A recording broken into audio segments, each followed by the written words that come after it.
Ever wondered who and what is shaping Luxembourg? This is your Lux Unplugged podcast with your hosts, Adrien and Thierry.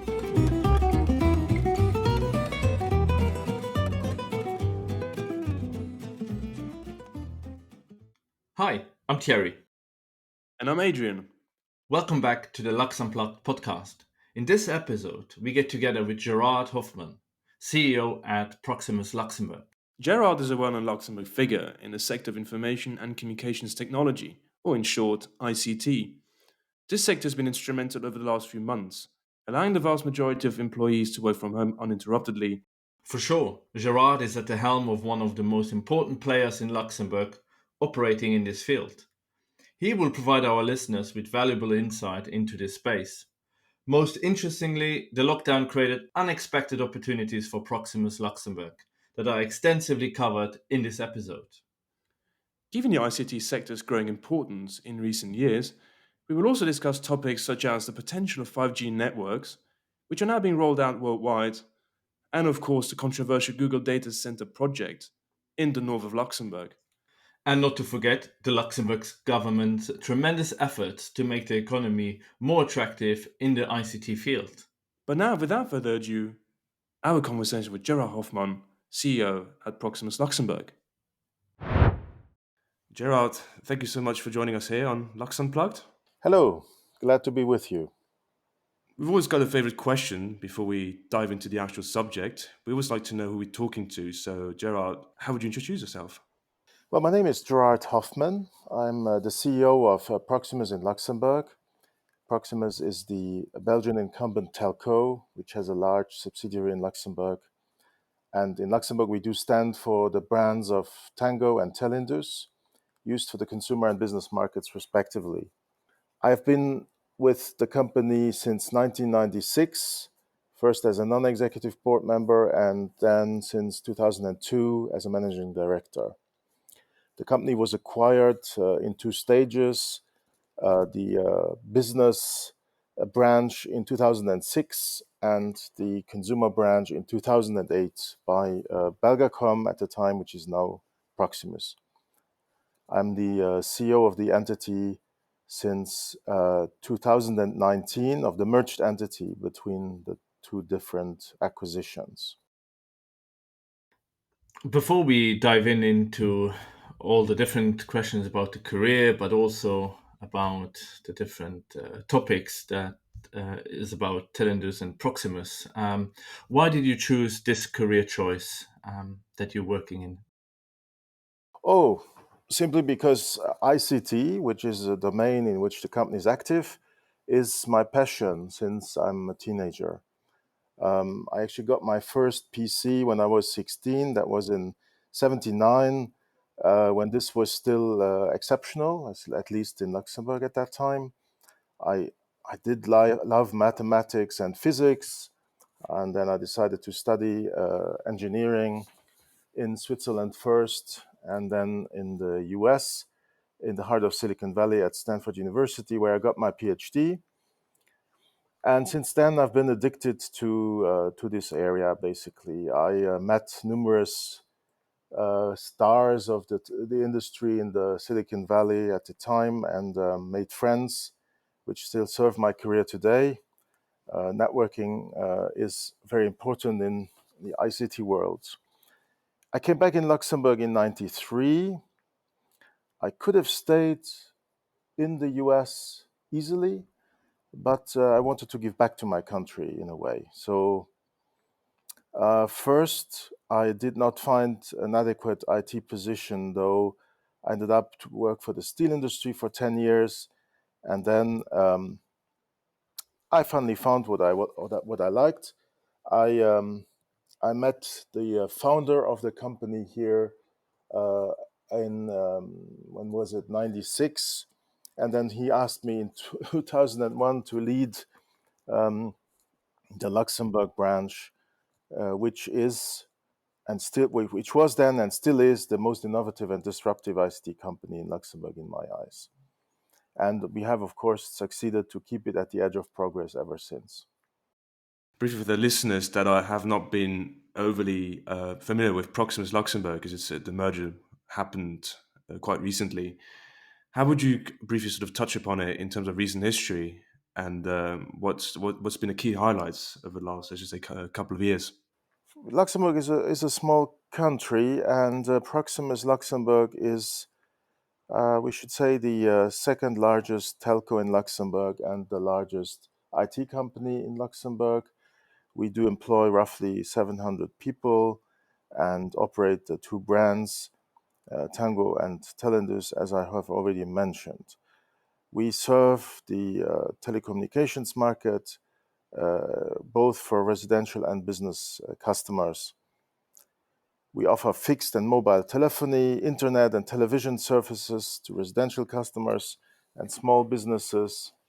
We offer ICT solutions, fixed and mobile communications to medium-sized and large-sized companies, as well as to public administrations. So in the UK, we could be compared to British Telecom. The incumbent telco of the UK, Proximus, the incumbent telco of Belgium, with a large branch in Luxembourg. And can you please walk us through the benefits of 5G? Obviously, that's a topic that comes up more and more, especially in the news. And what is your company's strategy in that respect in Luxembourg? Well, the deployment of 5G is essential for the digital economy. In fields like artificial intelligence, medicine, transportation, others, it is generally accepted that 5G improves mobility beyond what we know today. It improves the efficiency of employees, in particular by giving them the same user experience whether they're on the office or on the move. But the benefits of 5G don't stop there. It is a fundamental vector for the digital transformation of companies. Industry 4.0 players must integrate 5G as a driver for innovation into their equation.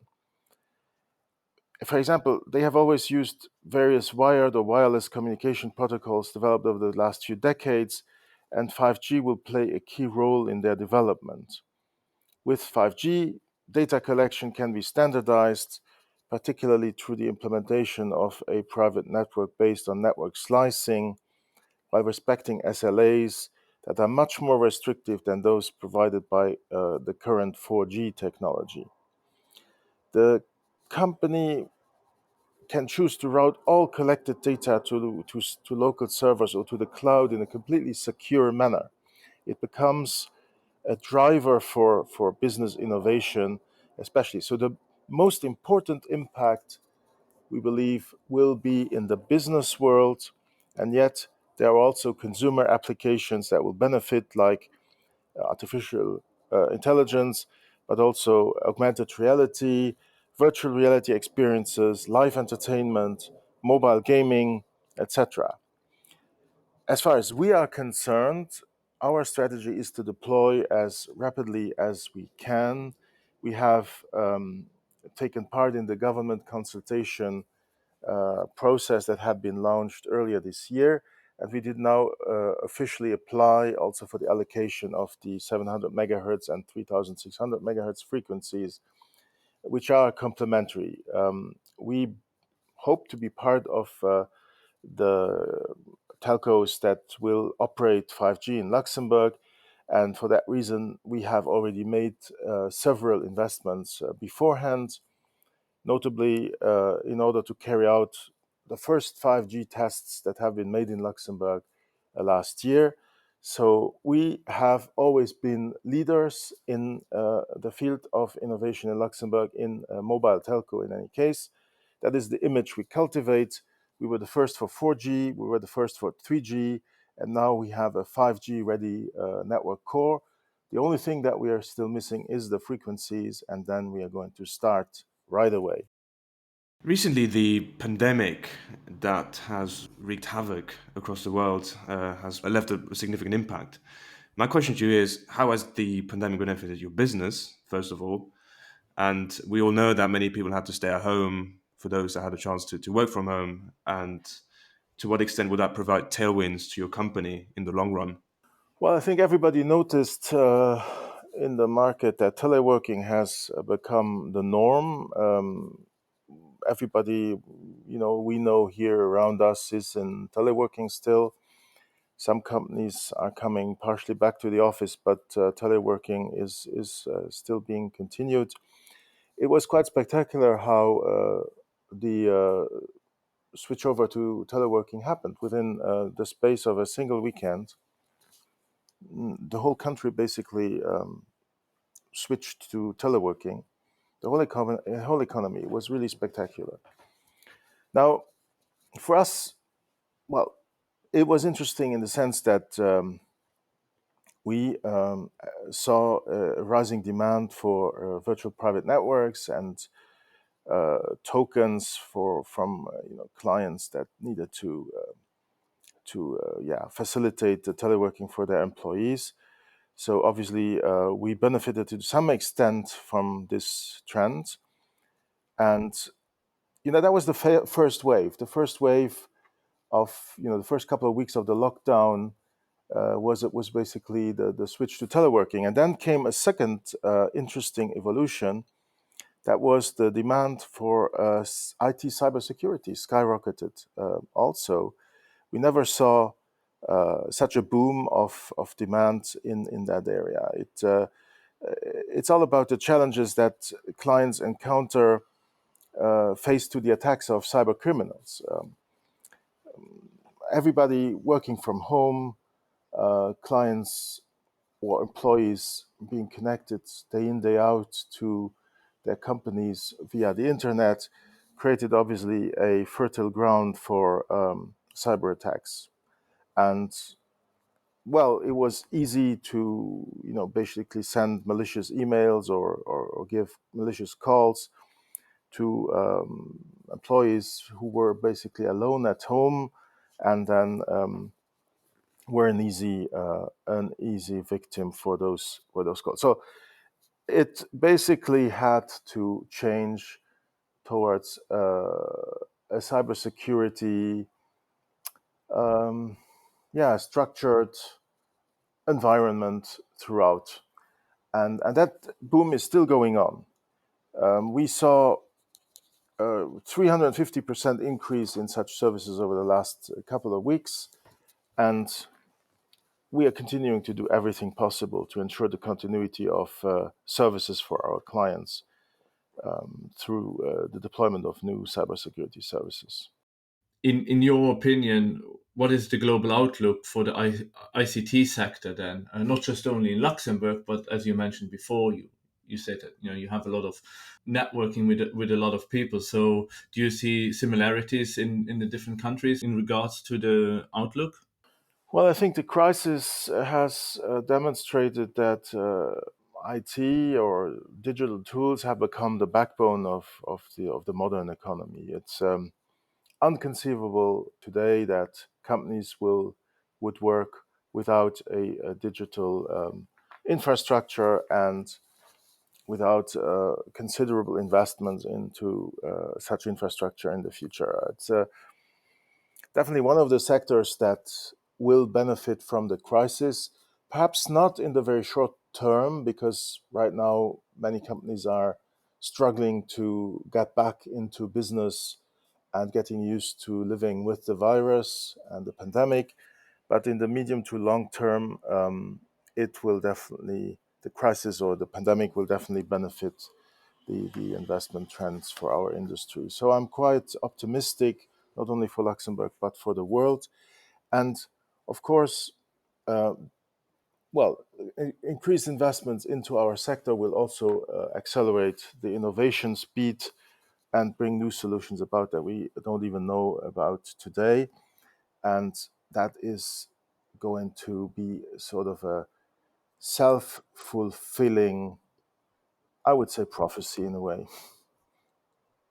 Yeah, do you think that because of the pandemic, that what you can plan for the future is only now maybe to the end of the year, and you need to see if there's a second wave coming? Or because obviously in the business world you always try to forecast what's going to happen in the next 5 years. But obviously with the pandemic, that's obviously more challenging. Well, nobody really knows what is going to happen still in this pandemic. We don't know when the vaccine will be out. We don't know whether there will be any remedies to cure this.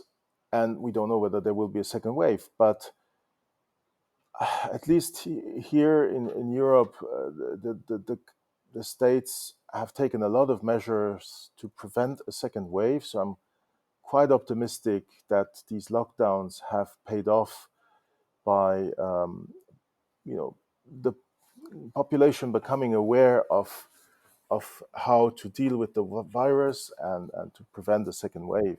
But of course, I don't know. And if there should be a second wave, then we will resort once again to probably lockdowns and digital infrastructure. So in terms of preparedness, I would think that the whole IT industry and telecom industry is well prepared for such a second wave, then should it come. Moving back to Luxembourg now, we know that there's been a lot of efforts made over the last few years to make Luxembourg attractive for any ICT players. So in your opinion, I know you're very involved in all the efforts that we've just mentioned. How would you qualify or how would you describe the efforts made by the Luxembourg government in that respect?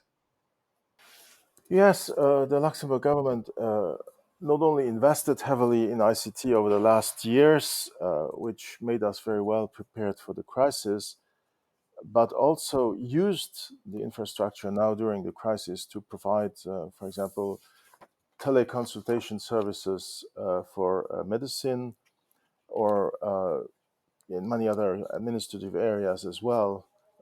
New services were created very rapidly based on what we had. The danger, though, is that these innovations will fade away after the lockdown. And, well, as an industry, we have asked for initiatives now to make the innovations sustainable. We see first declines already in the use of IT, especially in the medical field now, because patients and doctors move back to their whole old habits, and that is certainly something that we should need to prevent. You're also a board member of ICT Luxembourg. For those who don't know, can you tell us a little bit more about what its mission is and also a few examples outlining the work that has been done in Luxembourg or abroad? Well, ICT Luxembourg is a coordination platform for the trade associations representing the ICT sector in Luxembourg. We are representative. We consider that about 70% of the economy is represented, or the ICT economy is represented in this organization. And with this organization, we have the aim to enhance synergy, exchange of information, and best practices between all the players in Luxembourg. We also want to speak with one single voice for the industry, with national and international governments, and promote basically our digital industry. And in terms of achievements, well, I guess we have been able to federate the most important opinion makers in this sector around ICT Luxembourg and created a discussion forum with the national government in Luxembourg to make progress together in this area in Luxembourg. ICT is a key sector in Luxembourg. It is very important for a service industry as we have it in Luxembourg. It needs to be at the forefront of innovation if Luxembourg wants to stay competitive. And I believe we have basically succeeded in creating the synergy with the Luxembourg government and its various agencies to both promote our industry in the national framework and the international framework as well. About Luxembourg more specifically, in the beginning you mentioned that you had a chance to stay in the Silicon Valley for a while, but you went back to Luxembourg because you wanted to give back something to the country. My question to you is more at the personal level. What is Luxembourg giving you back in that sense, and what actually do you like about Luxembourg? Well, what do I like about Luxembourg? Luxembourg is a very European place. It is at the crossroads of the Germanic and Latin cultures in a way, at the crossroads between Germany and France. It is a international business place, and yet it is small enough so that it is easy to connect with fellow business people, but also with the government. It is also easy to leave. So if you want to go to Paris or London for a weekend, that can easily be done. Even for a day on a business trip is very easy. And also Luxembourg is a place that attracts a lot of immigration. So I remember when I came back here, it was still a somewhat small and dormant place, and now, so many years later, the business community is very vibrant and open. It is absolutely one of the places to be in Europe. The growth rates are good, and also on the private level, it is a place where you can do a lot of sports. You can go to the very beautiful forests that Luxembourg has, especially now. I went yesterday for a long hike to the north of the country. It is just a wonderful place to be. Regarding the Google data center in Besson, in the north of Luxembourg, uh, the question will basically be the economic benefit versus the environmental impact. Does your company have, or in terms of the ICT, what are your points on the potential Google data center in Besson? Is that a good thing, or do you think it's not going to happen? Well, as a company, we're in favor of every ICT development in Luxembourg, because it will put Luxembourg higher up on the map and on the list of digital countries. And in that sense, we're definitely in favor of having a presence of Google or any other of the large cloud companies in Luxembourg. The economic benefit in our eyes is definitely higher than the environmental footprint. The environmental footprint is going to be the same wherever you put this data center. If it's not in Luxembourg, it's going to be somewhere else around Luxembourg. So we'd rather have it here. Google is one of the most efficient resource. Well, it's one of the companies that uses the resources most efficiently. So I'm not too worried about that part. But in terms of economic benefit, having the presence of such a player in Luxembourg will allow both the cloud industry and the Luxembourg business community to cooperate, also together with the regulators, to create perhaps unique offers. It is essential, therefore, to have such players in the Luxembourg legislative framework, in the jurisdiction, to make them aware of what the requirements are that are slightly different from what they are in other places. And that is why we believe it is extremely useful. We could imagine that the players or such a player would also, relate their experience about Luxembourg in their larger community and attract further investments if this is successful. Gérard, thank you very much for joining us on the podcast.